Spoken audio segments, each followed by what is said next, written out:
Salut chers élèves, donc voici la partie 3 de notre leçon sur les gaz. Nos résultats d'apprentissage pour cette leçon. Premièrement, on va parler de la loi des pressions partielles de Dalton. Ensuite, on va embarquer à la loi d'Avogadro qui va nous permettre d'inclure les moles dans nos calculs. Et finalement, on va mettre le tout ensemble dans la loi des gaz parfaits.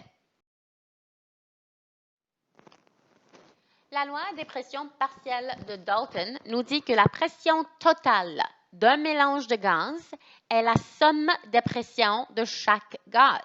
Donc, si on a 3 ou plus gaz dans un mélange, la pression totale est le résultat de la pression exercée par le premier gaz, plus la pression exercée par le deuxième gaz, plus la pression. Donc, par exemple, si on a un contenant de hydrogène qui contient 0,5 mol d'hydrogène et exerce une pression de 2,4 atmosphères. Un autre contenant qui contient 1,25 mol d'hélium, exerçant une pression de 6 atmosphères. Si je mélange les deux dans le même volume, je garde le volume le même, et la même température, évidemment, ben, le nombre total de moles serait 1,75, c'est une simple addition. Et la pression totale sera la pression du premier gaz plus la pression du deuxième gaz, soit 2,4 plus 6 atmosphères pour une pression totale de. Un autre exemple, chaque gaz de l'atmosphère contribue à la pression atmosphérique d'une valeur qui correspond à son pourcentage. Ceci veut dire quoi? Si je prends l'exemple de l'azote, vous savez par maintenant que 79% de l'atmosphère est constituée d'azote. Ceci veut dire que si la pression atmosphérique est 101,3 kPa, que 79% de cette pression-là est la pression exercée par l'azote seulement. Est-ce que vous êtes capable de calculer cette pression-là? Mettez en pause et faites le calcul. Donc, 79% de 101,3 kPa est environ 80 kPa de la pression atmosphérique qui est causée par l'azote seulement. Est-ce que vous êtes capable de faire le calcul pour l'oxygène ou le dioxyde de carbone? Je vous invite à essayer.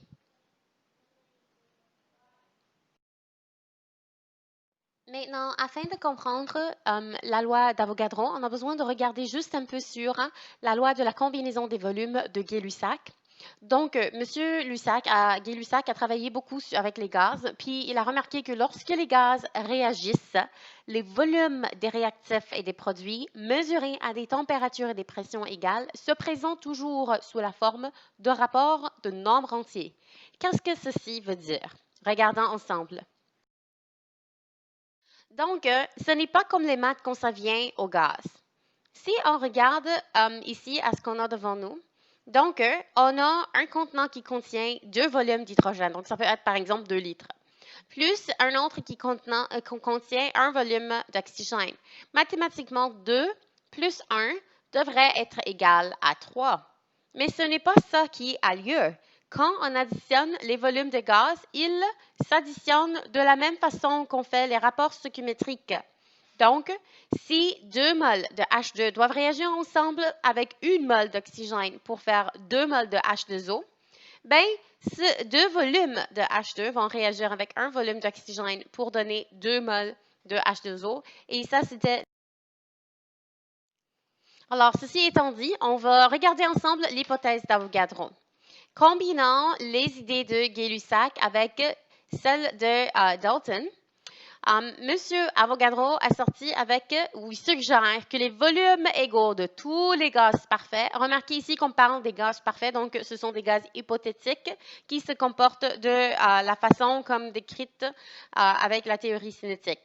Donc, ces volumes égaux à des températures et des pressions égales vont toujours contenir le même nombre de moles.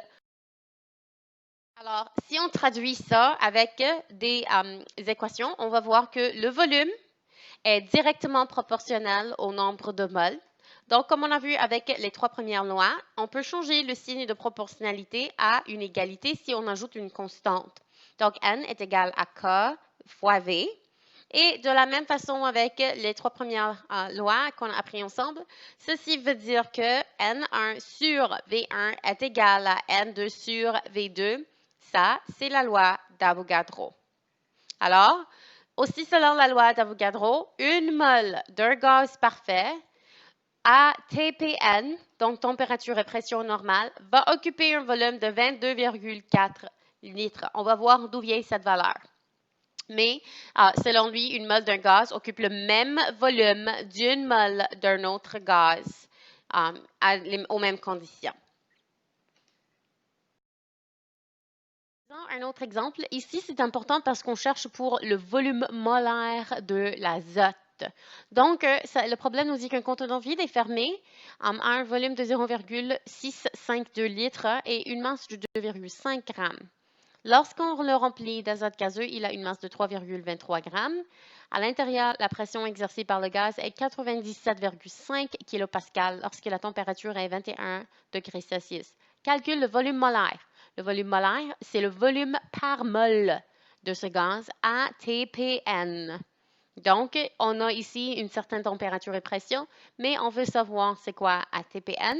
S'il vous plaît, mettez la vidéo en pause, essayez le problème et ensuite on va le faire ensemble.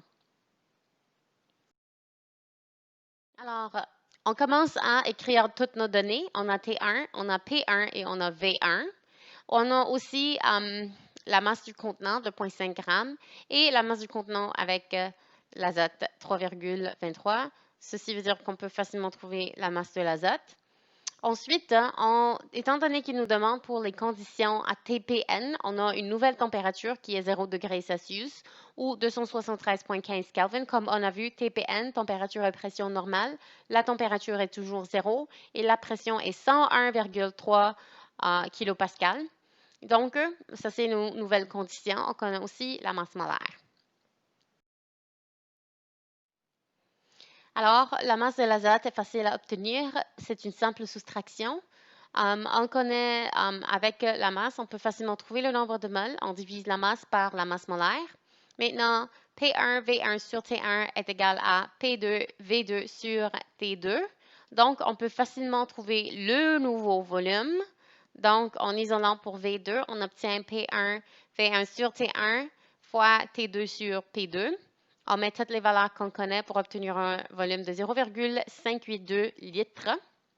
Donc ça, c'est le volume qui est occupé par 0,026 mol. Ça, c'est le volume occupé par 0,026 mol. Mais on veut trouver le volume qui est occupé par seulement une mol.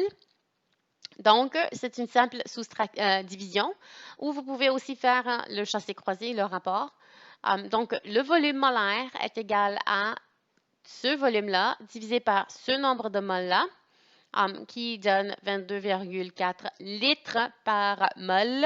Et ceci est correspondant aussi au volume d'un gaz parfait ATPN. Donc, on sait qu'on a raison. Alors, maintenant, regardons ensemble la loi des gaz parfaits.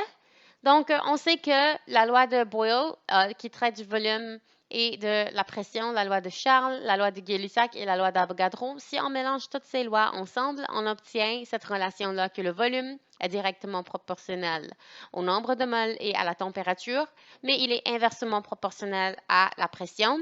Vous savez bien qu'on peut changer le signe de proportionnalité à une égalité, donc PV est égal à nRT. Ça, les élèves, c'est la loi des gaz parfaits.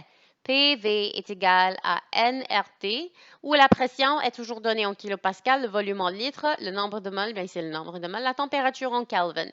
Maintenant, R ici est ce qu'on appelle la constante des gaz parfaits.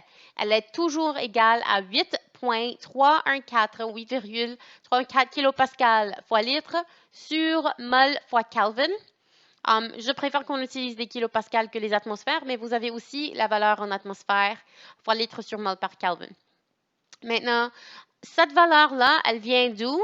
Vous pouvez facilement calculer cette valeur en substituant pour une mol dans la loi des gaz parfaits à TPN. Donc, si P est égal à 101,3, V est égal à 22,4 N est égal à 1 mol et T à TPN est égal à 0 ou 273,15 Kelvin, vous allez obtenir un R qui est égal à 8,314. Donc ça, c'est la constante des gaz parfaits. Et on va utiliser cette constante-là pour les problèmes de stoichiométrie. Donc, voici encore les unités à utiliser pour la loi des gaz parfaits. Parlons maintenant de la stoichiométrie de la loi des gaz. Donc, en résolvant les problèmes de stoichiométrie impliquant les gaz, il faut utiliser la loi des gaz parfaits. C'est la même chose qu'on a fait avec tous les autres problèmes. On écrit une équation balancée, on marque les données et on utilise l'algorithme U. Faisons un problème ensemble. Alors, faisons un exemple ensemble.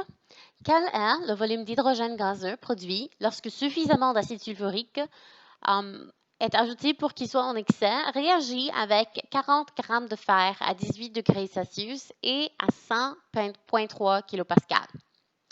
Donc, je vais vous demander de mettre la vidéo sur pause, d'écrire une équation balancée de cette réaction-là avant de procéder.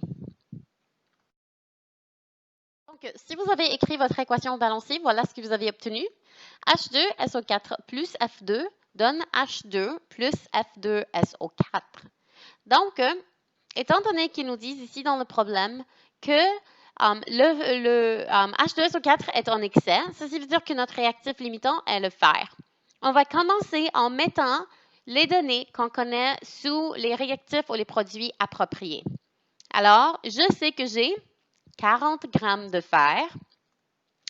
Je sais aussi que la température est 18 degrés Celsius, donc en ajoutant 273,15 pour la convertir en Kelvin, ceci nous donne 291,15 Kelvin, et que la pression est égale à 100,3 kPa. Je cherche le volume. Notez que j'ai mis la pression et la température qui nous donnent dans le problème sous l'espèce gazeuse dans notre équation. Vous allez voir, les élèves, c'est très facile quand vous le faites de cette façon-là. Les masses sont pour les solides, les concentrations et les volumes sont pour les solutions. Et pour les gaz, on met toujours la température, la pression ou le volume. N'importe ce qui nous donne et n'importe ce qu'on cherche. Alors, c'est quoi la première chose à faire? Là, c'est un problème de stoichiométrie typique. J'ai les données de mes réactifs et je cherche les données de mon produit.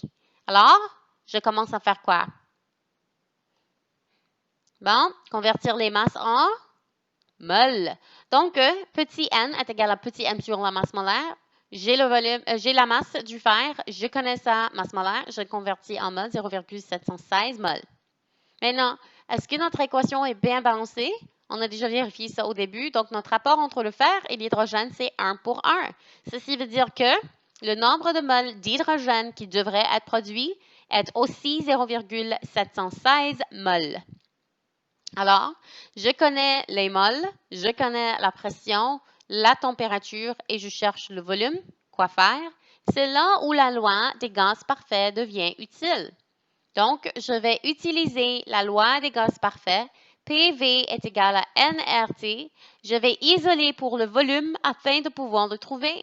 Donc, V est égal à nRT sur P. Donc, je vois P de l'autre bord.